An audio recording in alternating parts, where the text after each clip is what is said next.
Notre invité côté expert sur France Bleu Vaucluse ce matin pour la journée internationale de l'alphabétisation, c'est Camille Romain-Desbaux, directrice de l'ONG Vision du Monde. Circuit bleu, tout le Vaucluse, côté expert. Bonjour Madame la directrice, est-ce que je peux dire bonjour Camille? Oui, bonjour Marie-Ève, bonjour à tous. Alors vous êtes un petit peu loin, c'est pour cette raison que vous êtes au téléphone. Quand je dis 773 millions d'adultes dans le monde, sur les quelques 8 milliards d'habitants, ça fait 1 pour 1000, c'est à peu près ça? En illettrés, en analphabètes? Alors on a les adultes illettrés et analphabètes, c'est-à-dire qui n'ont pas du tout eu de formation pour apprendre à compter, lire et écrire. Et ce sont surtout les enfants, aujourd'hui des millions d'enfants, qui n'ont aucun accès à l'école et n'auront pas la chance d'apprendre les rudiments pour leur permettre d'avoir accès plus tard à un métier et de pouvoir grandir dignement. Est-ce qu'on peut se mettre d'accord sur les mots, parce qu'on parle d'illettrés, d'analphabètes? Est-ce qu'on peut être d'accord sur des définitions? L'illettrisme, c'est quoi? Alors, l'illettrisme, ce sont des personnes qui ont eu des rudiments, je dirais, d'apprentissage, mais qui n'ont pas pu reçu un parcours scolaire complet. Et donc l'analphabétisation, ce sont des personnes qui n'ont jamais été scolarisées du tout et qui ne savent pas du tout ni lire, ni écrire, ni compter. Voilà, donc c'est sur ces personnes-là que vous travaillez avec votre ONG, avec effectivement Vision du Monde, c'est ça? Alors avec Vision du Monde, nous travaillons sur les deux, c'est-à-dire que nous favorisons dans un premier temps l'accès à tous les enfants, les petits garçons et les petites filles, à un premier niveau d'éducation, donc à l'alphabétisation. Et notre combat derrière est de pouvoir permettre à chaque enfant d'avoir une éducation, une scolarisation de qualité pour que, à la fin de leur cursus, les enfants sachent lire. Quand on dit lire, c'est pas seulement dire au doigt ce qu'on a devant les yeux, c'est comprendre à 11 ans, bien comprendre ce que l'on lit, écrire et compter. Et donc ça, c'est l'enjeu de Vision du Monde, permettre vraiment aux enfants d'avoir ces bases-là dans la vie. On va essayer de comprendre le processus d'illettrisme ou d'analphabétisation avec vous, Camille Romain-Desbaux, puisque vous êtes la directrice de cette ONG Vision du Monde. Vous êtes à l'instant sur France Bleu Vaucluse dans notre côté expert. Restez avec moi. Juste après Lady Gaga, on va vous retrouver parce que on a aussi en PACA des soucis. Il n'y a pas que le monde. On va essayer de faire du plus large au plus serré. D'accord, Camille? À tout de suite. Très bien. Quel est le processus pour alphabétiser une population qui ne l'est pas? C'est une des questions, d'ailleurs je vous la pose directement, que je pose à l'instant à notre invitée Camille Romain-Desbaux, la directrice de l'ONG Vision du Monde, puisqu'on parle dans notre côté expert sur France Bleu Vaucluse de l'alphabétisation des adultes, des enfants. Quel est le processus pour retourner la machine, quelque part, Camille? Alors le processus consiste à tout d'abord identifier en fait les freins à cette alphabétisation et dans la plupart des pays dans lesquels Vision du Monde intervient, nous identifions en fait un facteur vraiment très limitant qui est celui bien sûr de la pauvreté, qui fait que les enfants vont être dans l'obligation quelque part d'aider les familles à se nourrir, donc à travailler. Cette situation d'extrême vulnérabilité les maintient loin des bancs de l'école.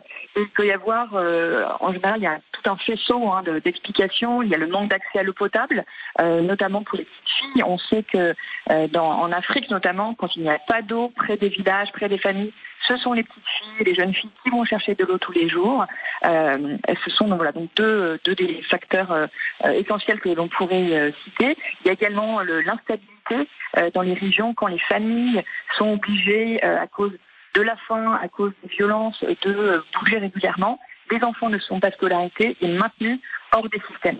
Donc la première chose, je dirais, c'est pas tant de construire des écoles, ça, quelque part, c'est relativement facile, c'est de faire en sorte que les familles puissent envoyer leurs enfants à l'école. Et donc on va aider les parents à avoir des revenus suffisants pour que les enfants puissent aller à l'école. Ouais. Vision du Monde va construire avec les populations des points d'eau près des villages pour que les filles aillent à l'école, ou encore des toilettes pour que les filles, quand elles deviennent jeunes filles et qu'elles ont leurs règles, puissent rester à l'école, même toute l'année et toutes les semaines de l'année.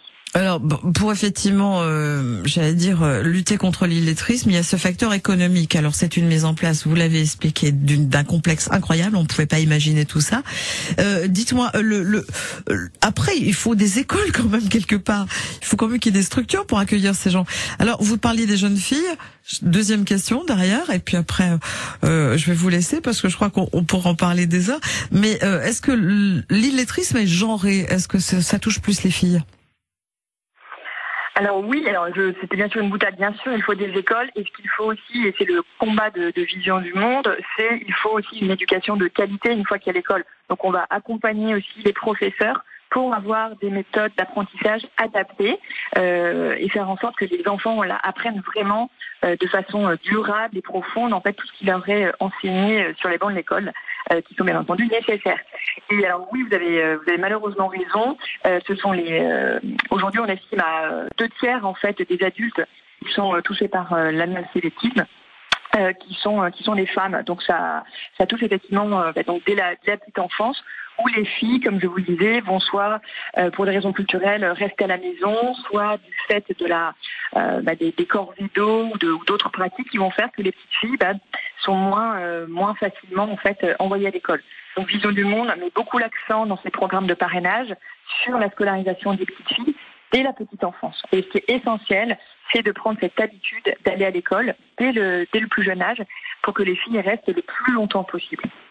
Vous allez rester encore avec moi, pas très longtemps c'est vrai, mais vous allez rester avec moi Camille de Vision du Monde, de cette ONG à propos donc de cette journée internationale de l'illettrisme, parce qu'on va revenir sur PACA et les chiffres que nous a communiqué l'Agence nationale de lutte contre l'illettrisme. On reviendra sur cette situation ici en France et sur cette partie de France, donc notre secteur. D'accord Camille, à tout de suite. Il faut pas le dire, c'est des gros mots. Céline Dion, le ballet sur France Bleu Vaucluse. Vous êtes toujours là Camille ? Je suis là. Camille, la directrice de l'ONG Vision du Monde, on parle de cette journée. Je vous reçois tout simplement parce que c'est l'actualité, voilà. On est à la journée, en fait aujourd'hui, hélas, la journée internationale de l'alphabétisation. C'est le cas depuis 1967, c'est pas pour rien. On a beaucoup de monde sur le monde qui ne sait ni lire ni écrire.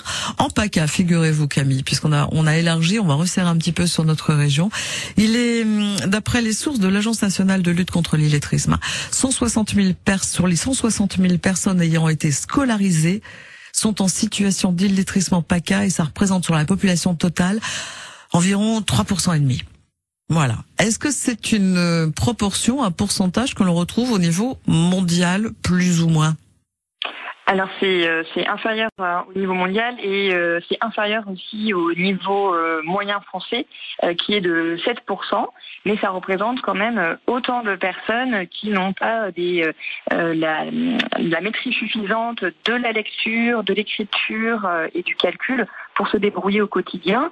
Et on sait que la moitié de ces personnes illettrées en France travaillent. Donc ça veut dire que c'est aussi un sujet auquel sont confrontés les entreprises et le monde du travail, et à la fois dans les zones urbaines et dans les campagnes. C'est-à-dire que c'est vraiment un sujet de tous nos territoires, quoi. Voilà, il y a vraiment une initiative nationale chez nous, donc sur le territoire français. C'est une carence, vous l'avez dit, qui n'empêche pas de travailler.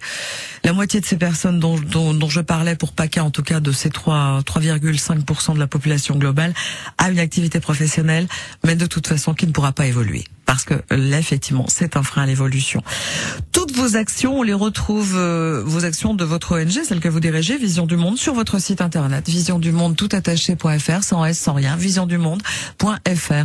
Merci Camille d'avoir été avec nous ce matin. J'espère qu'on y voit un petit peu plus clair. J'espère surtout que les personnes autour de nous, s'il y a quelqu'un qui est en difficulté, c'est bien aussi de tendre la main, puis peut-être de tenter une alphabétisation à notre niveau. Moi, je trouve que c'est pas mal, ça. C'est ça aussi la solidarité. À bientôt. À bientôt, et merci à tous pour votre engagement pour l'éducation de chacun et de chacune.